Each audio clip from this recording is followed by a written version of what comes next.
Recently, I had a student ask me a very interesting question.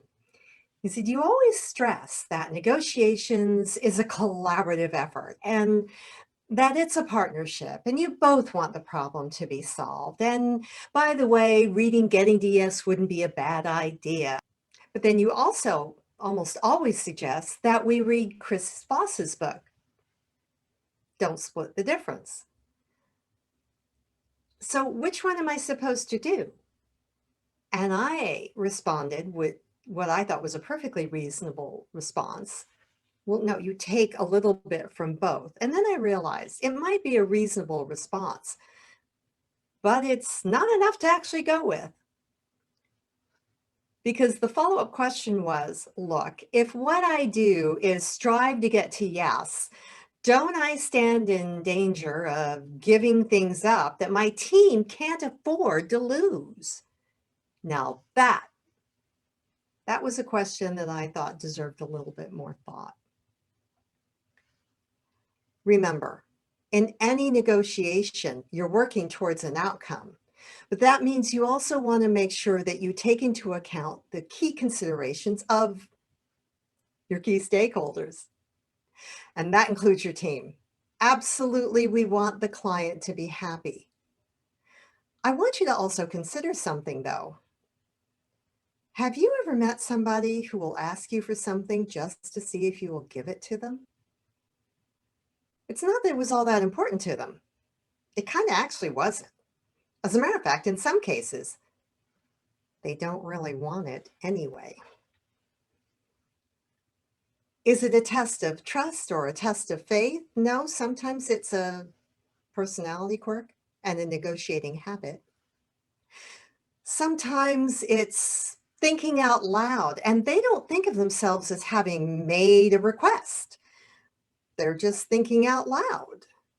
And then before they know it, you delivered it to them. So a couple of things.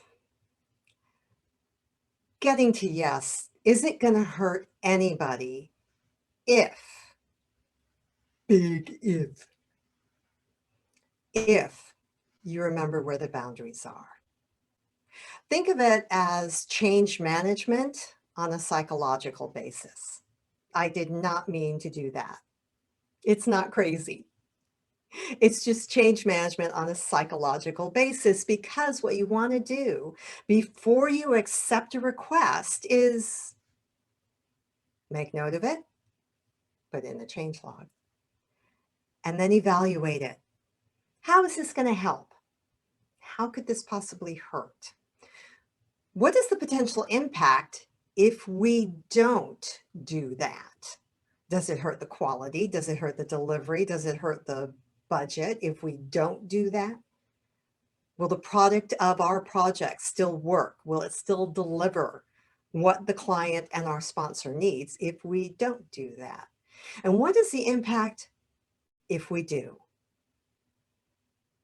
All of those things still need to be considered, because striving for an agreement does not mean that you turn into a yes, yes, yes robot. Nor does it mean, by the way, that you can expect the other person to always say, no, no, no.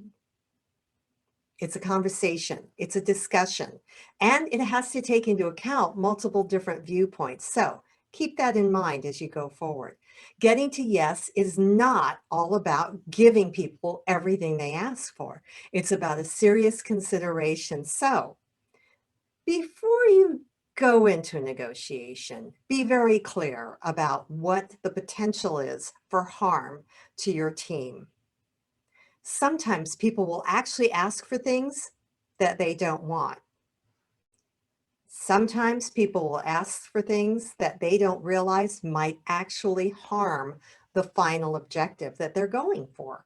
And if that's the case, as a professional project manager, well, frankly, it's your responsibility to make sure that they're given the opportunity to step back and think it through again. That's not such a bad thing. Okay.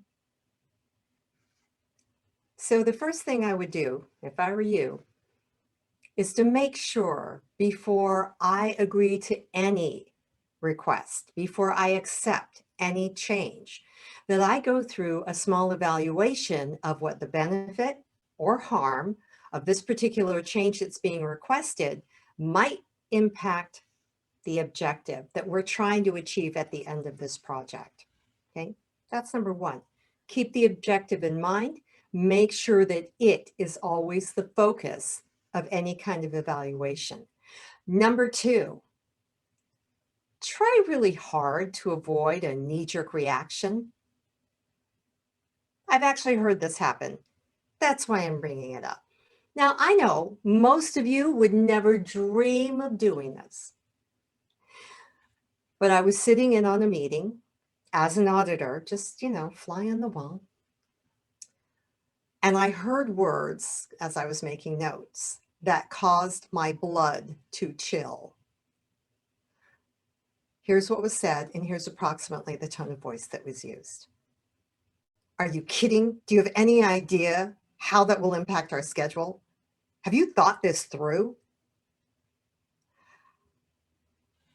Getting yes is one thing, but virtually saying no, and by the way, you're an idiot, well, that's an entirely different thing and not to be sought after.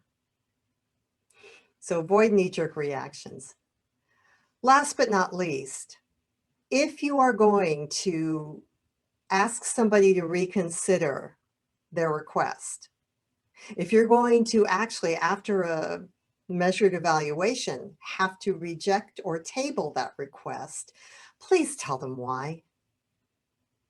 Please explain to them the rationale that went into that decision.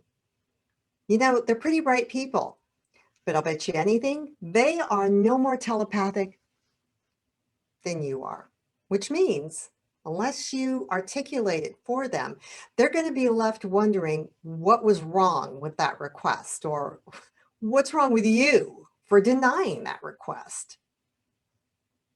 Okay. Getting to yes is always a good idea. When getting to yes means you've crafted an agreement that can benefit all the parties concerned. You don't get to yes just to get to yes if you'll end up harming your team, your client, the project objective, and potentially your relationship on a personal basis with your sponsor. And that's what we used to call a career limiting decision. And we don't want that.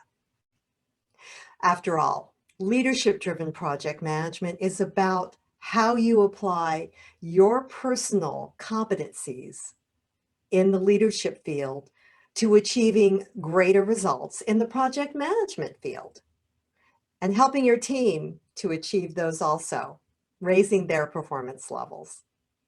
If you find that you get a little something out of our videos, there are 3 hints to choose from after all, please forward it to somebody that you think would also enjoy it.